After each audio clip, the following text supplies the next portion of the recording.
Hey there, guys. I want to talk to you a subject that I think gets understated, and it comes from a broader subject that I have definitely noticed in recent years in society. And it's that men who are supposed to be the protectors and providers of their family, their marriages, their relationships are becoming less and less situationally aware, less aware of their physical surroundings. And there's reasons for that. The big reason, of course, would you would point to, these phones, these devices that we have that seem to have our necks craned downward and have us constantly distracted. And, of course, all the things going on with social media and whatnot. But one thing that I don't think gets touched on enough and, excuse me, really should be delved into is clothing and being physically prepared. What I'm breaking it down to is this: men shouldn't be dressed in clothing or shoes that compromise your ability to run or act quickly or kick somebody's butt if you need to. And I like to single out a handful of items that really, if you're a man or you call yourself a man out here, they just shouldn't be in your closet, and they should be used sparingly, if at all. Excuse me. First thing that comes to mind: Crocs. Can't do it if you're a man. Let's call Crocs for what they are. They're a house shoe. They're a slipper. And if you wear them um, out in public while you're doing your roundabout, and especially if you wear them in a professional setting, they got to go. Something goes down, you're not outrunning anybody in a squishy pair of shoes. They got to go. Next item: flip flops. Unless you're at a pool or at the beach, why are you wearing flip flops? Kind of in a similar vein as Crocs. I don't need to go into further explanation, or at least I don't think I should, but somebody needs to hear that. Another thing: wearing excessively baggy clothing, especially pants, baggy pants, where you're pulling them up every 2 seconds off of your butt. That's ridiculous. That's got to go. Besides the fact that it's very effeminate and it looks ridiculous, if you have to run, chase somebody down, get away from somebody chasing you down, go grab your kids or whatever, and you're too busy pulling up your pants, that's just clownish and buffoonish. Another thing is seasonably inappropriate weather.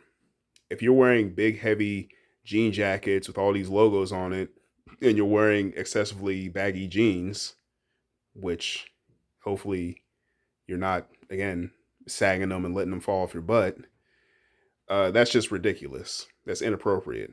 And if something crazy does happen, then you're going to be compromised. Another thing is excessive jewelry. I'm not talking about a watch or something small like that, but if you're wearing a Mr. T level of chains, you kids probably don't even know what that is. Um, if you're wearing excessive earrings and got all kinds of metal rings and jewelry all up in your face and your nose, your lip, your eyebrow, all this kind of stuff, okay, well, if something goes down and some drunk person gets in your face or you end up in the wrong situation, well, they just grab the ring on your forehead and your nose or whatever and just use that as a weapon against you. That big gold chain that you're wearing, like somebody could just grab that and either choke you with it or use it to distract you. And excuse me, all these things. There's probably a few more things I go over, but the whole point is you should be able to move around freely and fluidly if need be.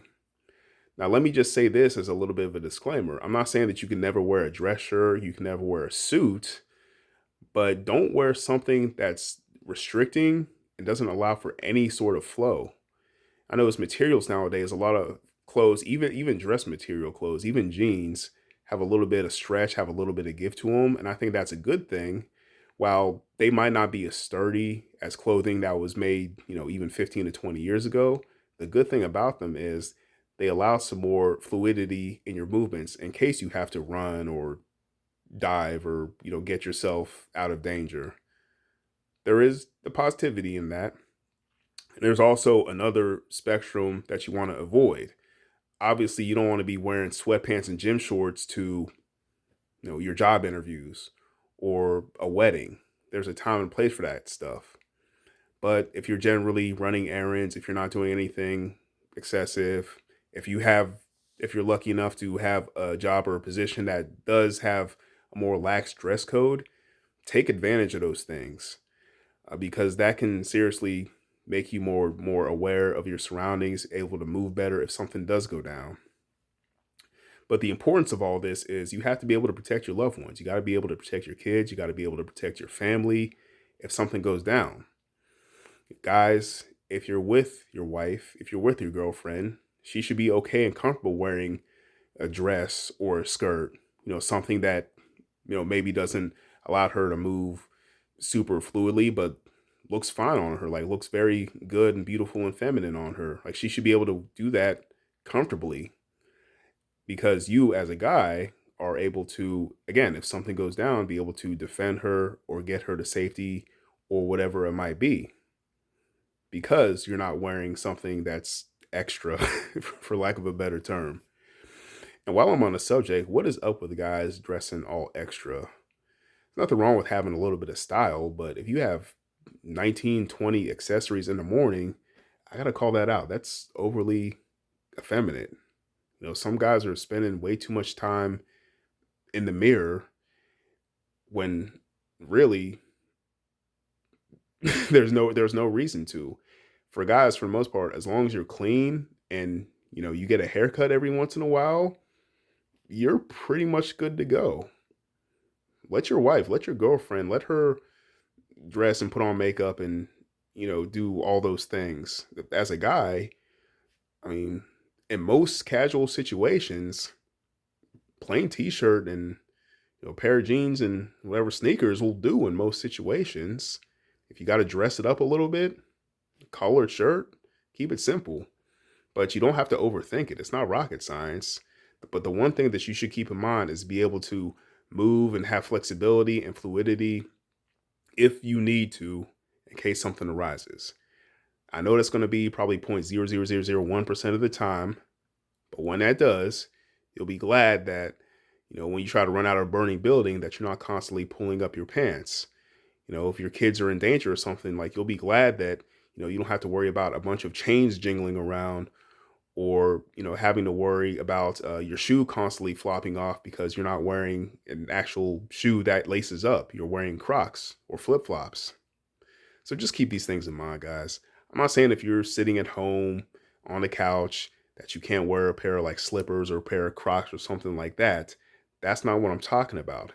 But you guys running out and about, even in professional environments, sometimes I see, and you're dressed basically like a bum that anybody could take advantage of, that's not built to protect people, that leaves the people around you at compromise, like you need to stop.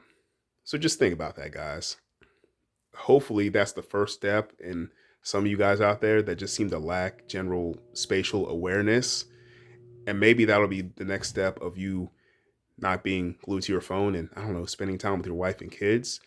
But I think this is a simple fix. Yeah. So get shoes that actually lace up and put on clothes that don't make you look lazy or move lazy.